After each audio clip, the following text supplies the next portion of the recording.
Prayers and Meditations, page 315, November 28, 1916. Thou madest me read these childish babblings once again, for they are awkward attempts at expression of a mind still in its infancy, and all this seemed to me far, very remote, clad in the charm and purity of the experiences of a candid and enthusiastic childhood. And yet, before thee, O eternal Lord, I have not grown any older and have not made any progress. The expression of today will not be better than that of those early days. The mind is still as poor and clumsy as before. And what could it have to express that it is so remarkable? No sensational experience. All experiences now seem simple and natural. No powerful or exceptional new idea. None of those ideas which fill one with the joy of discovery. All ideas, whatever form they may take, now seem like old acquaintances one greets amicably in passing, but from whom one expects nothing new. No scrupulous and detailed psychological analysis exposing some yet unexplored inner recess. Internal complications no longer exist in themselves. They are faithful and impartial reflections of all the surrounding psychological moments, and to describe what is going on in the being would be at once as complicated and monotonous as to describe the world in its almost exclusively subconscious gropings and wanderings. Poverty. Poverty, thou hast placed me in an arid and bare desert, and yet this desert is so sweet to me as everything that comes from thee, O Lord. In this dull and wan grayness, in this dim ashen light, I taste the savor of the infinite spaces, the pure breeze of the open seas, the powerful breath of the free heights constantly fill my heart and penetrate my life.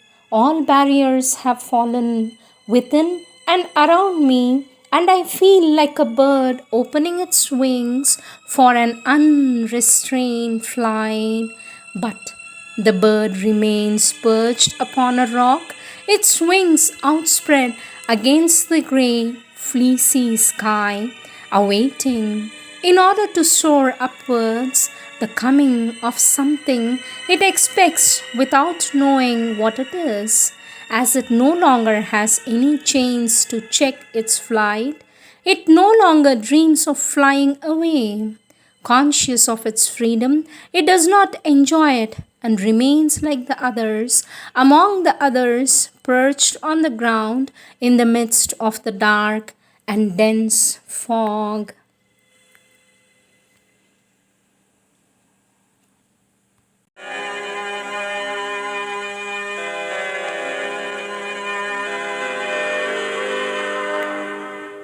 December 4th, 1916.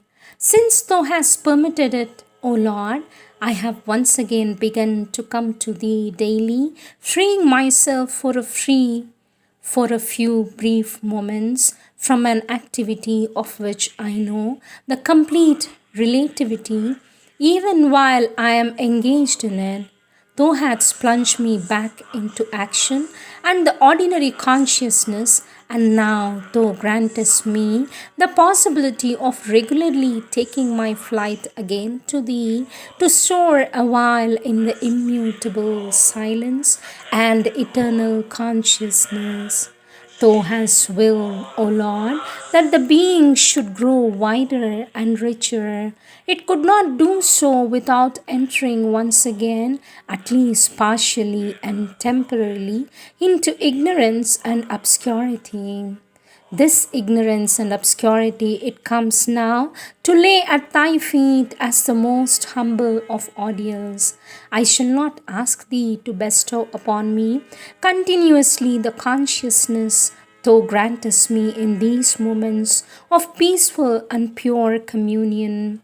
I shall ask thee only to make these moments still more peaceful and pure, to fortify and enlighten the consciousness more and more, so that it may return to its daily task with renewed strength and knowledge. Thou remindest me through these brief moments of ecstatic identification that thou hast granted me the power of consciously uniting with thee, and the divine musical harmony captures the entire being.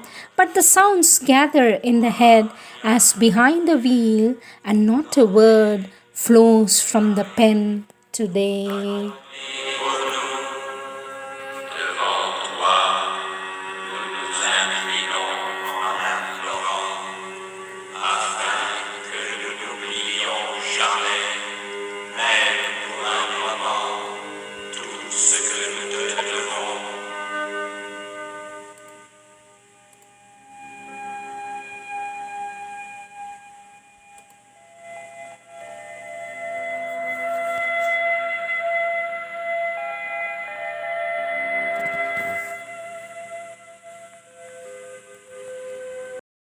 Stand in the silence of the purest devotion. I adore thee.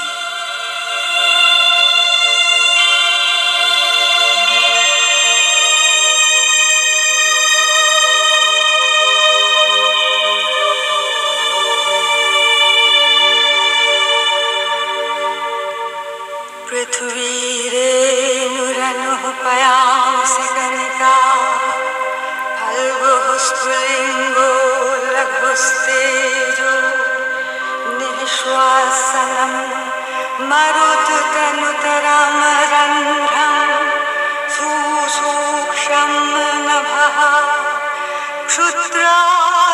क्षुद्रारुद्रपितामह प्रभृतयः कीटाः समस्ताः सुराः दृष्टा यत्र सा तारको विजयते श्रीपादधूलिकणः